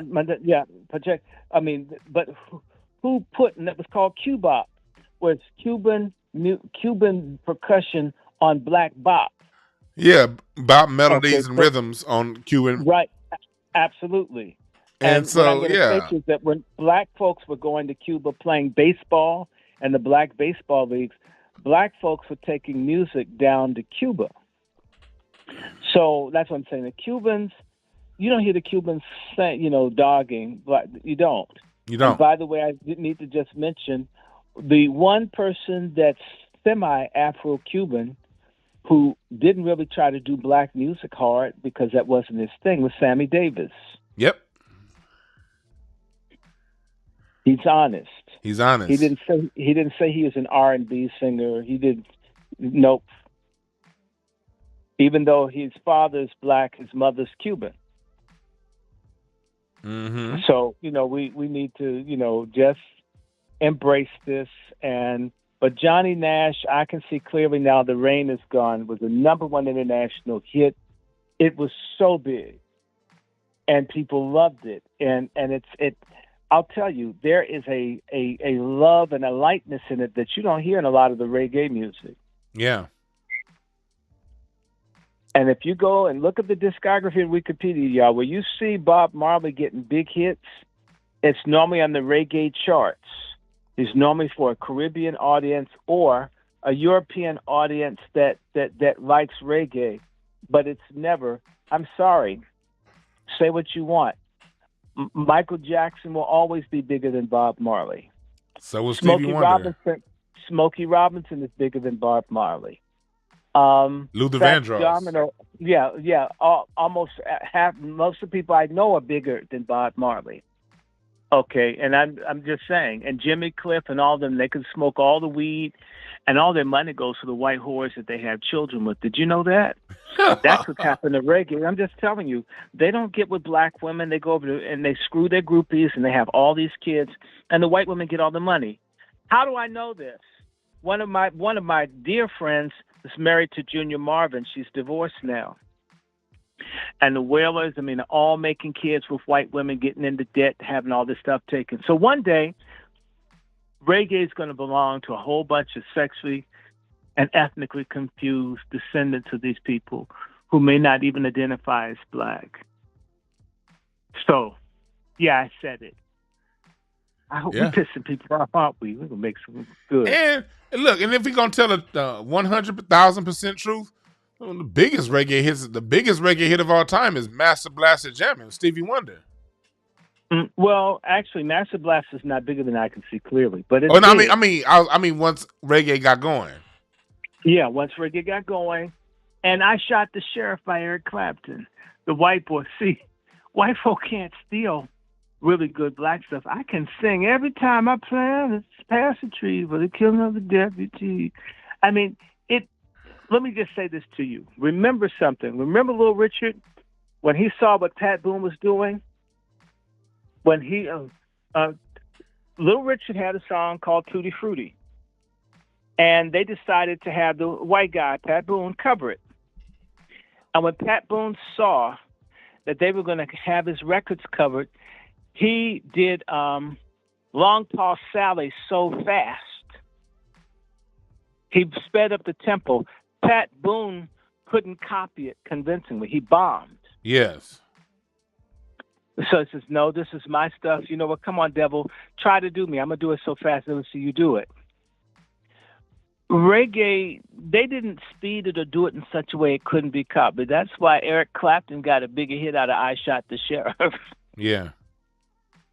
Right? Because look, let me tell you, if you go to some big reggae festival, you're going to see a bunch of people getting high and folk running after people of other races to sleep with. I'm not saying you can't. I'm not even saying don't do it. But why are you trying to claim to be all this black stuff when it's really celebrating getting high, pretending that the dude that was buried in the toilet was God? That's a fact. And then you run after white women talking about black pride, and you talk about Babylon hell. You're trying to sleep with it. So it's morally bankrupt. It's a bankrupt movement, and it's music that needs better percussion, better playing, and God help us, some real singing. And the only real accessible reggae song that folk just play all the time, it's not reggae, is the Electric Slide, and they don't even sound like they're Caribbean. Mm-hmm. And that was never a top 10 hit, R&B, pop, or otherwise. Mm-hmm. It's a party favorite. It's a cult song. It was never really a hit. That come on. If I'm going to play a party record, if you want me, what do you want me to play? Billie Jean or Electric Slide? Billie Jean. Come on, Brick House or Electric Slide? She's a brick. Doom, house. System of Survival or Electric Slide? System of Survival. SOS. It got to be real or Electric Slide. I mean, I could go got on and to on. be real. Got to be real. Dancing Machine. We can go on and dancing, on. Let's groove tonight. Let's groove tonight or No Woman, No Cry. I mean, Bob Marley can't sing. Damn it. I'm going to just say it. I mean, he can play, but he can't sing. Most of them can't sing. I mean, it's only recent that we had all these trash black artists in hip-hop that can't sing. But nobody... And again, with that, a lot, especially over the last 10 years, what we're getting on the radio are not black people from America. We're getting Rihanna from here, from wherever island she's from. You got Drake from Canada, even though he's Larry Graham's nephew. You have all of these people that are doing our music over the last 10 years. They're basically singing in blackface. It's not us. Mm-hmm. Now we are doing a lot of good music out there. There is a lot of really good music out there if you know where to look.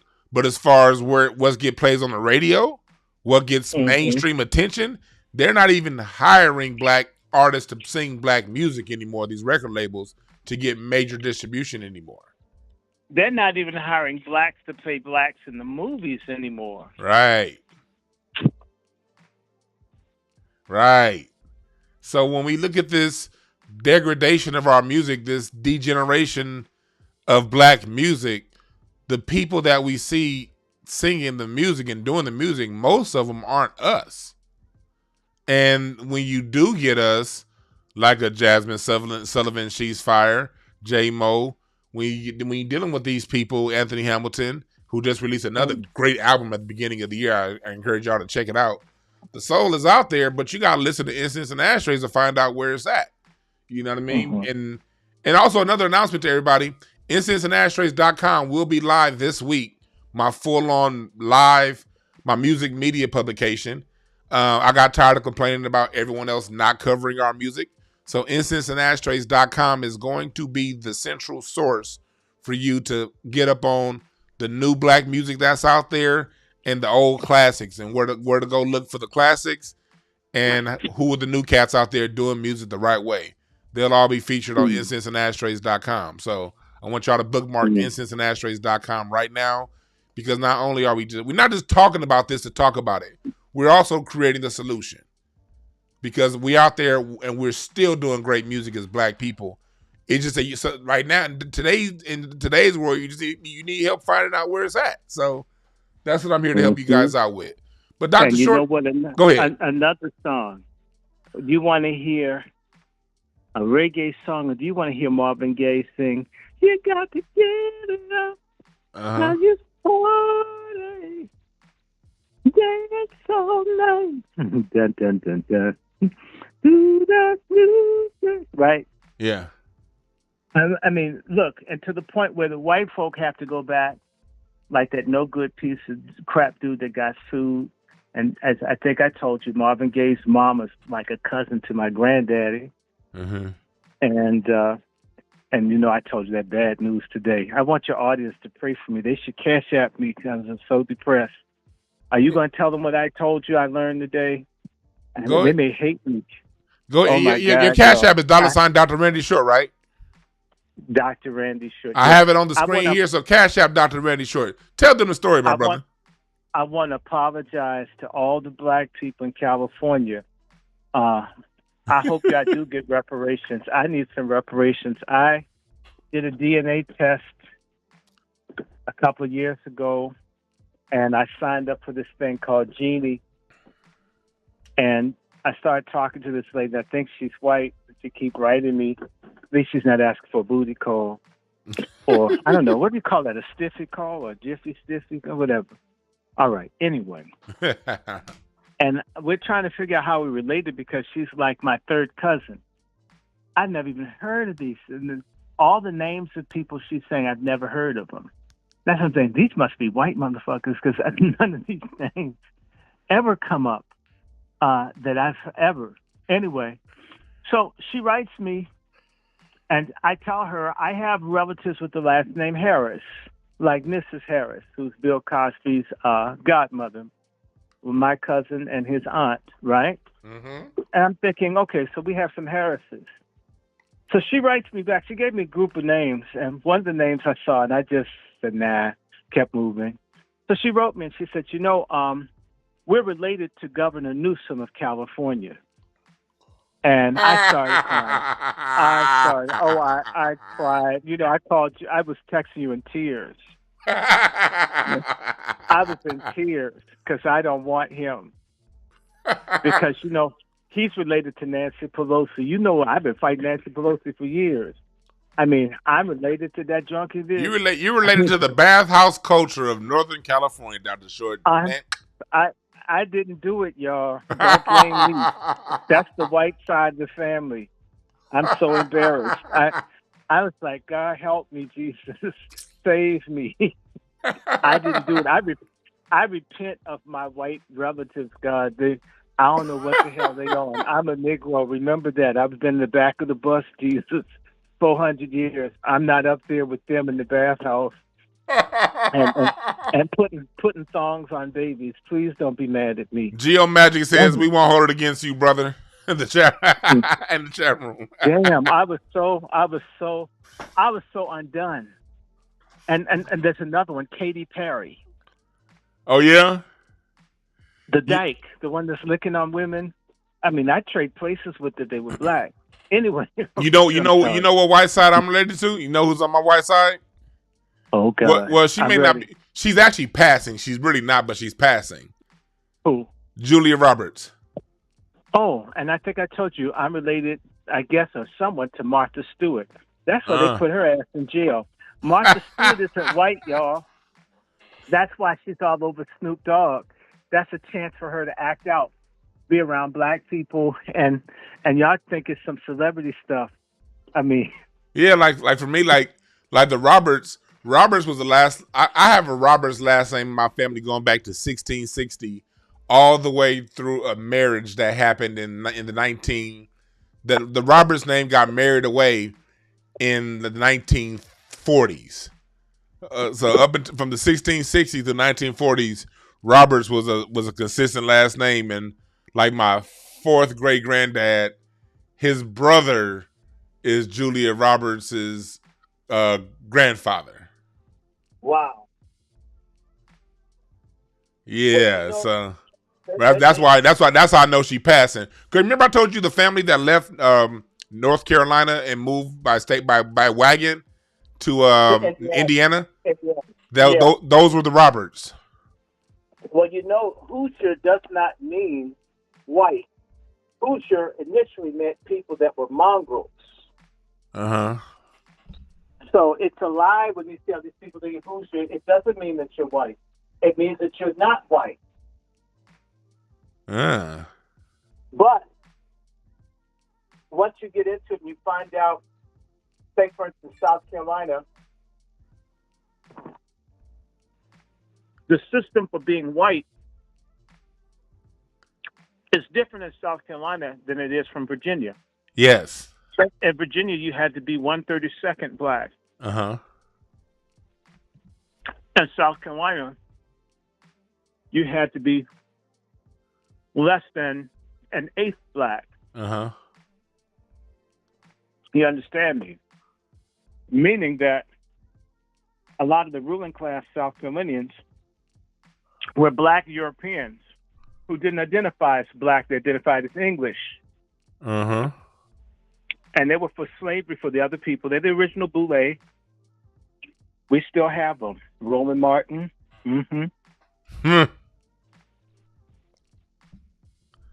So it's still there. So what I want you to do, because I have to get on. I have to get out here pretty soon. I want you to put a tie on what we've been talking about today, and close this out the way whatever way you feel best.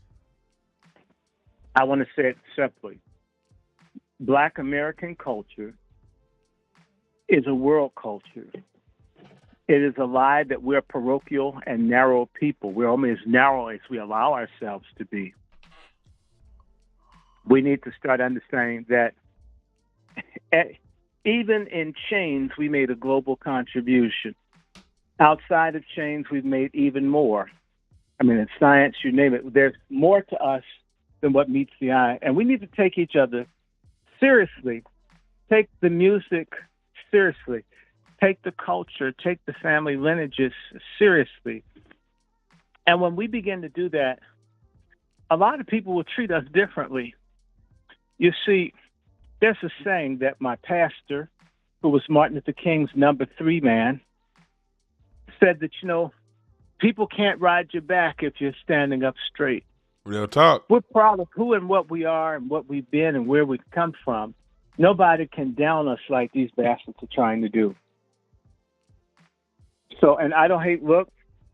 I keep telling people I got Dominican and Haitian and Jamaican roots, but I'm just a Black American. My family's been mostly from here. So I don't hate anybody in the diaspora. I just want to be respected the way I respect them. And I want to say this to you. We're the number one community of black people in the world. Even when Nigeria has 1 billion people, which it will in the next few years, if we cease to murder our babies through abortion and stop killing each other so our population doesn't die off, we'll still be the most important black community in the world. I got to let you go. I love you, my brothers and sisters. And by the way, tell them about the 2 books. Oh yeah, The Cory Booker book. the Cory Booker on book Spartacus. and Slavery's Master. Yeah, put those up, and we'll be back together soon. I hope this was informative to you. I've been trying. Yeah, I'm man, working hard for the Lord. We appreciate you, Dr. Short, man. You're a real treasure to our to the world. You're a real treasure, especially to the black community. Your information is unparalleled and it's necessary and it's vital and it's important. And I'm honored that you allow time to come on my platform and share your wealth of information to us because we need to know this. And I appreciate you, man. Thanks, brother. Remind everybody, buy some of these old black artists. Oh, Bucktooth Dionne Warwick. She needs the money. Stevie Wonder, maybe he can get some virtual porn and stuff. Maybe they'll help him see it. Give him some money. Give him some money. Make it rain on our greats, and make it rain on some of the original artists that can actually play the drums or play a real guitar, that are not just masturbating on some old Casio deck trying to get large so they can give all their money to their Khazar managers, okay? Yes. Love you. Love everybody. Bye-bye. Have a good one, Dr. Short. That was Dr. Randy Short, y'all. Here on the Black American Music Family Tree Part 2 breakdown. I will have him on some future episodes breaking down some of the music, and that's what I want to try to get more people who have specialties in certain areas to come on and explain things, because at the end of the day, I don't have to hog the mic. You know, I have one purpose when it comes to this. One purpose and one purpose alone. And that's to get the information out to us as a people. I always say, black people, we aren't stupid, we aren't slow. We're just misinformed. Purposely misinformed. And the primary way they misinform us is through the lie of omission. Omission is a very dangerous lie, because if you're talking about a topic, A, B, and C, but you only talk about but you only talk about B and C, but you never talk about, but you omit A, it can leave people thinking that they know something. If I give you a documentary on music and I talk about Elvis, or what they've been doing in the mainstream is they always other black music. Pay attention to when you watch your documentaries. Even the ones that are done by black people, like Unsung, sometimes they'll say, well, you know, they want to call us urban music and other it. They don't want to say that we're the forerunners and the creators of American music. They always want to other us.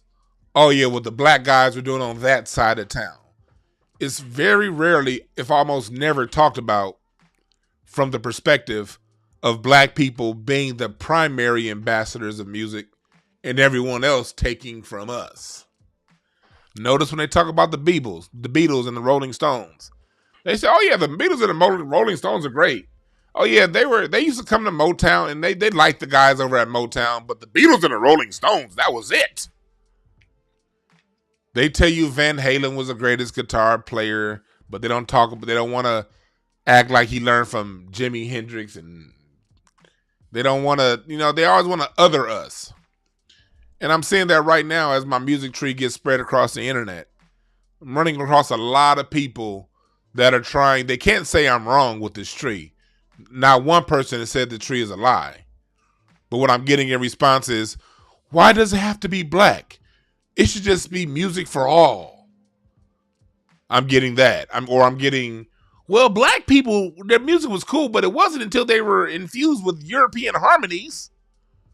I'm like, man, the word harmony and Europe don't even go together. What the fuck you talking about? But that's what's going on, because the world has an issue when black people stand out on our own and we're not looking to apologize. We're not looking for acceptance for anyone. This project I'm doing, this is just the first step. This tree is just the first step. I'm going to have an interactive tree coming for you pretty soon. Well, in a couple months, where everything that's on this tree, you'll be able to click on it and get the story behind it. That'll be coming to you. There's a book that'll be coming out. The book is a little further away. Documentaries. This tree is just a start. You can help support those projects that I have going on because all those projects require a lot, you know? So buying the artwork, buying the t-shirts, that will go a long way in helping me fund deeper dives into this music tree. IncenseandAshtrays.com, bookmark that. The shop will be up with the tree this week. We're going to be having artist reviews, concert reviews, album reviews, both current albums and classic albums. Incense and Ashtrays is a whole movement, you know what I mean? Incense and Ashtrays is what we wanted Vibe magazine to be back in the 90s. We're going to do what Vibe did as far as highlighting R&B and soulful music. But what we're not going to do is fan the flames of music beef. We're not going to talk about artists and their how many baby mamas they have. We ain't talking about that. We ain't talking about nobody's drug habits. We ain't talking about anything outside of the genius that these artists are and the music that they create. That's what Incense and Ashtrays is about. It's about highlighting the genius of our sound. And Incense and Ashtrays is open for everyone.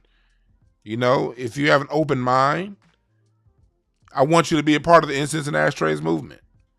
But I do want to make it clear, first things first, if you have an issue with the Black American part of it and us emphasizing our greatness, then this may not be the place for you. Because yes, I will continue to have Black American. Yes, race will be a part of it. A primary part of it. Because race is the primary reason why you don't know this information to begin with. The reason why this information isn't out there in the way that it's out there, the way it should be, is because Black people created it. If we didn't create it, if other groups created these sounds, we would know names, dates, cities, locations, what they was wearing, who their mama was, where their grandmama stayed. We know all that. We know everything about these people. We know what kind of food they like. We know we know everything about them if they weren't Black. But because the genius behind the sound of America and the sound of the world is Black, these people tend to go unnamed, unforgotten. I mean, and unremembered and forgotten.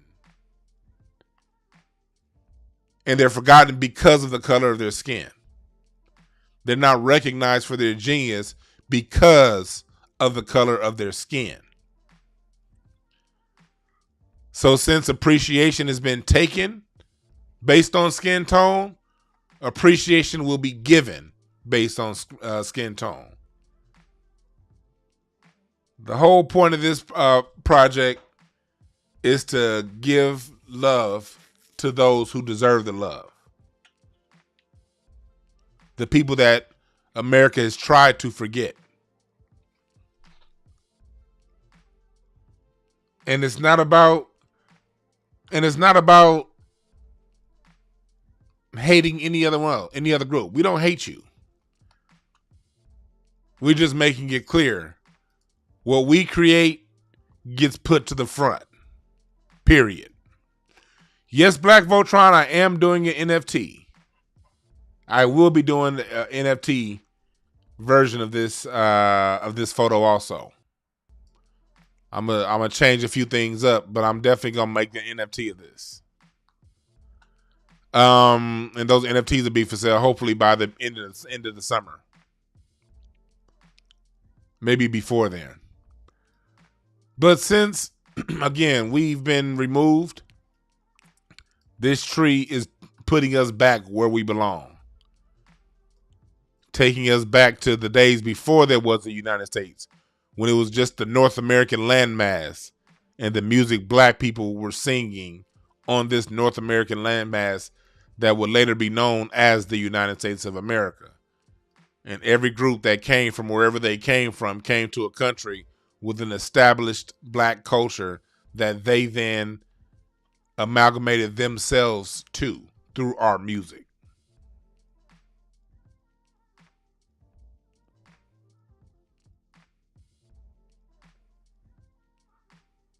We're not here to have a conversation on, what this person did, what they did wrong. We're not going to talk about, at some point you got to stop crying about what white people did. And you just got to be the one to put it up yourselves. Yeah, they did that. All right, cool. It wasn't, whatever they did, it wasn't strong enough to knock us out. So they ain't that goddamn powerful. If they did all that miseducation, all that leaving us off MTV, all of that leaving us off the BBC, all of that not putting us in Rolling Stone magazine, if they did all that and we still here, that mean they can't knock us out. So whatever they did, we back standing up, we dusted ourselves off. And now we're here to give the information the way it should have been told the whole time. All right.